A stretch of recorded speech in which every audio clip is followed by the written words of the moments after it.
Keep making your jokes because I'm about to send you to the worst place in the world. Your Instagram account? You know, I'm really starting to not like you. Welcome to In Frame Out's Year in Film, where we take stock of 12 months of spectacular cinema and unfortunate rubbish. While 2021 has in many ways felt like a terrible remix of 2020 and a cold reminder of just how stupid we are as a species, at least there have been plenty of brilliant movies to bask in and terrible trash to take aim at for some sweet fleeting catharsis.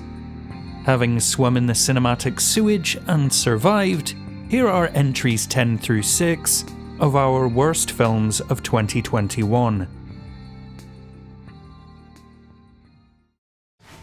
You're bleeding. It's just a scratch. You can get infected. Worms will get in there and lay eggs. And then they'll have to cut your arm off. When Gunpowder Milkshake isn't jammed up with the discarded shell casings of infinitely more accomplished actioners, it's wildly firing blanks and making a lot of noise without any impact whatsoever. It mistakes fistfights for feminism and pump-action shotguns for empowerment, without actually giving any of these women depth. Gender equality. Very progressive. She's a feminist. The result is a hypocritical misfire that acts like it's trying to circumvent the misogyny of the genre, even though the whole thing relies on the lurid fetishization of these one-dimensional women with weapons, taking turns to strike a pose before spouting some empty girl power platitudes.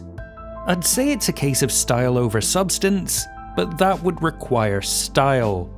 Every member of the cast turns in a career worst performance. Karen Gillan in particular seems more like she's drowning in an American accent than acting, but given the talent of this roster, I'd confidently place the blame on cockeyed direction and a script that reads like the ungodly union of a D- John Wick knockoff and a music video pitch that the Spice Girls turned down.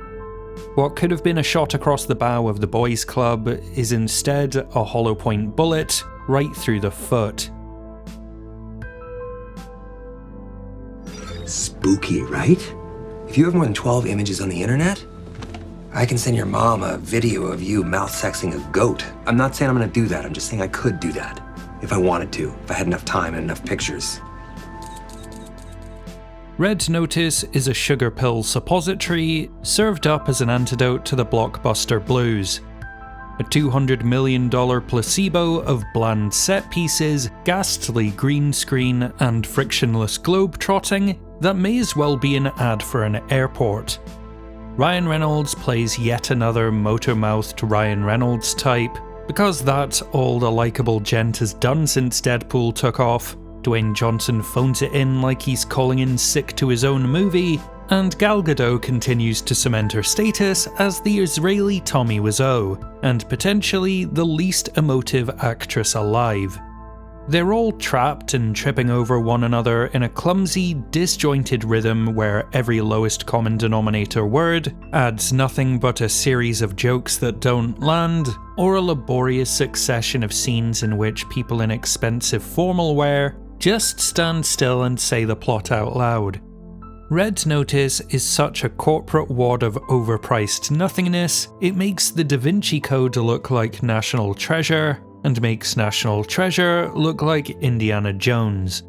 As it dawned on me that this somehow cost more to make than the entirety of my top 10 best of the year list combined, I was shaken. When Ryan Reynolds did a Borat impression in the year of our Lord 2021, that's nice. I was defeated. And by the time Ed Sheeran showed up and cried out, I'm Ed Sheeran, bitch! I longed for the heat death of the universe.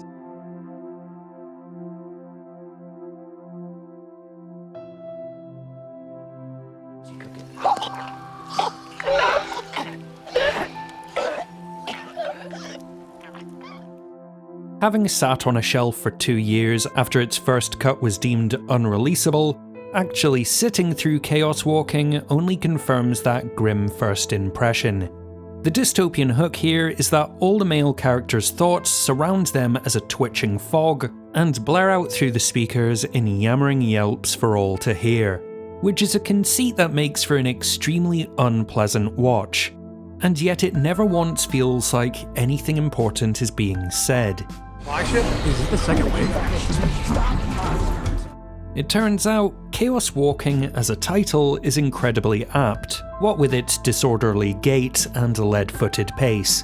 This is a strained, slapped-together mess of concepts that never click, chemistry that never gels, and gorgeous people romping through the desaturated woods, looking for something to happen. All buoyed by a cast who are only here to bolster their bank account. None more so than Daisy Ridley, who has proven time and time again that she must deliver all of her lines with an overly urgent stop-start high school drama club cadence. Well, at least you get to see Mads Mikkelsen ride a horse, which is something, I guess?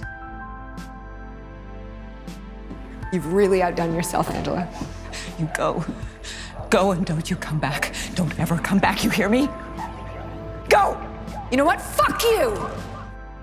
Neil Blomkamp, having watched the diminishing returns of his blunt social commentary bottom out with the deeply confused Chappie, has returned with Demonic, a low-budget, zero-intellect horror in which an estranged daughter tries to exorcise the demon in her mother's brain with the power of virtual reality.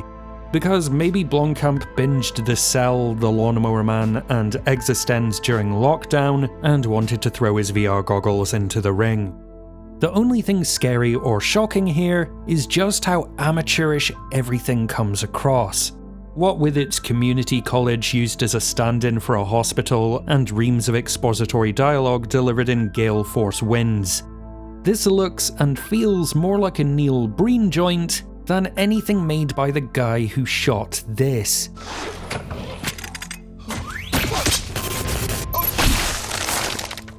As it rolls from its dreary beginnings into a final act with all the enthusiasm of a flat-tired cement truck, it almost explodes into a moment of brilliant stupidity when a gaggle of weaponized priests start flexing in their frocks as if Predator was cast entirely with clergymen.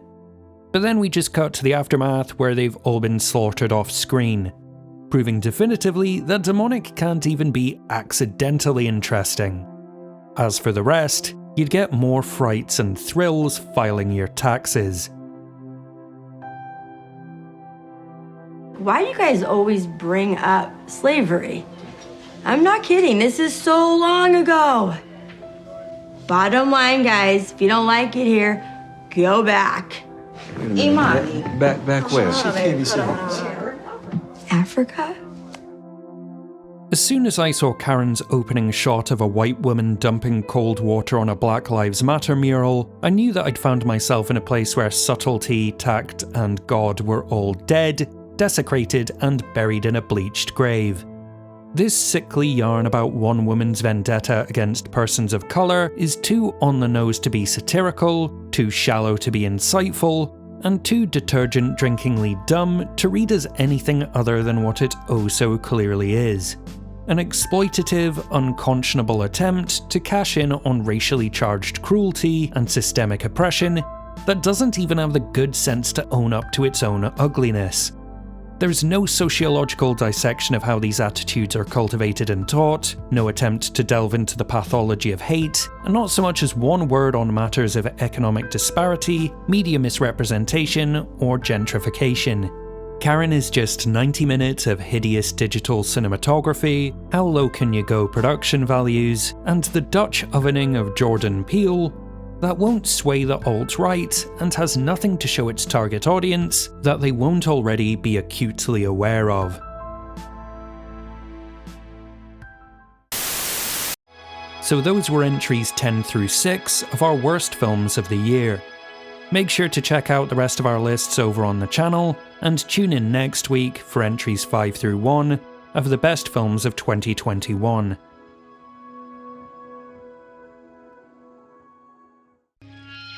A shout out to our Patreon producers Jennifer C, Claire MD, Becky O, and Nicholas Slayer Revere, and all the love in the world to these amazing folks who support us over on Patreon. Did you manage to catch any of these turkeys? If so, what did you think of them, and what are your personal least favourite films of 2021? Let us know in the comments, and make sure you leave us a message down below, click the like button, and share this video wherever you can. It really helps us out a lot. If you're in a position to do so, consider checking out our Patreon, where you can get a membership to the In Frame Out Film Club, your name in the credits, and access to our private Discord. As always, thank you for watching. Until next time, this is In Frame Out.